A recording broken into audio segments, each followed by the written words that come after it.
Syro Malabar സഭയുടെ എറണാകുളം അങ്കമാലി അതിരൂപത ആസ്ഥാനത്ത് സംഘർഷാവസ്ഥ.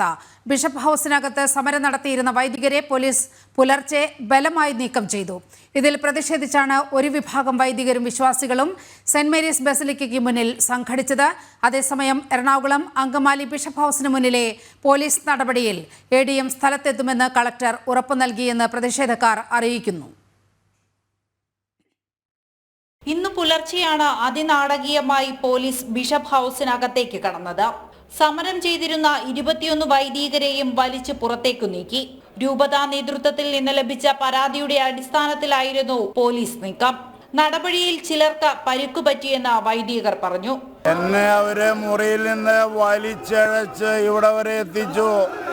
പോലീസ് അനീഷ് ജോയ് എന്ന CIയും കൂട്ടരുമൊക്കെയാണ് ഇത് ചെയ്തത്. അവരവിടെ നിന്ന് വലിച്ചഴിച്ച് പോലീസ് അതിക്രമമാണ് കാണിച്ചത്. ഞാൻ അവരോട് പറഞ്ഞു, ഞാനൊരു ഹാർട്ട് പേഷ്യൻ്റാണ്, 78 വയസ്സായി, എഴുന്നേക്കാൻ പറ്റില്ല. അവരെന്നെ പിടിച്ച് വലിച്ച് എഴച്ചാണ് കൊണ്ടുവന്നത്. ഇവിടെ വരേക്കും പോലീസുകാർ പിടിച്ച് വലിച്ച് ഇവിടെ വരെ എത്തിച്ചു. എന്നെ ശാരീരികമായിട്ട് അവരൊന്നും ചെയ്തിട്ടില്ല എങ്കിൽ പോലും എന്നെ പിടിച്ച് വലിച്ചാണ് കൊണ്ടുവന്നത്.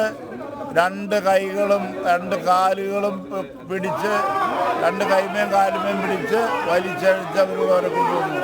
ബസിലിക്ക കേന്ദ്രീകരിച്ച വൈദികരും വിശ്വാസികളും സംഘടിച്ചതോടെ സമരം സംഘർഷാവസ്ഥയിലേക്ക് നീങ്ങി.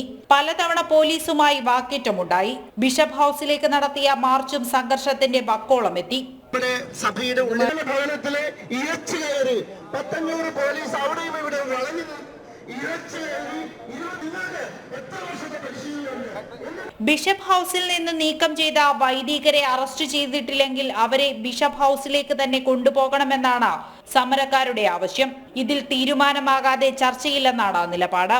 DGPക്കും പോലീസ് കമ്മീഷണർക്കും ഈ അച്ഛന്മാരുടെ പരാതി ഇപ്പോൾ തന്നെ പോകും. കാരണം പോലീസിന്റെ ഹരസ്മെന്റ് ഇവിടെ ഉണ്ട്. അത് കൃത്യമായിട്ട് ഒരു ഹരസ്മെന്റ് ഇവിടെ ഉണ്ടായി. വൈദികരും ഞങ്ങളുടെ അൽമായരും എല്ലാവരും ഈ ബസിലിക്കയ്ക്ക് ഉണ്ടാവും. ഞങ്ങളുടെ അച്ഛന്മാരെ ഞങ്ങൾക്ക് ഉപേക്ഷിക്കാൻ പറ്റില്ല. അവരുടെ ദേഹത്തുള്ള മുറിവ്, ഇവിടെയുള്ള ഓരോ വൈദികന്റെയും ഓരോ സന്യസ്തരുടെയും ഓരോ അൽമായന്റെയും ദേഹത്തുള്ള മുറിവാണ്. അവരുടെ വേദന ഞങ്ങളുടെ വേദനയാണ്. സഭാ സിനഡ് സമാപിക്കുമ്പോഴാണ് സഭയുടെ നിരന്തര തലവേദനയായിരുന്ന വിഷയം വീണ്ടും ഉയർന്നിരിക്കുന്നത്.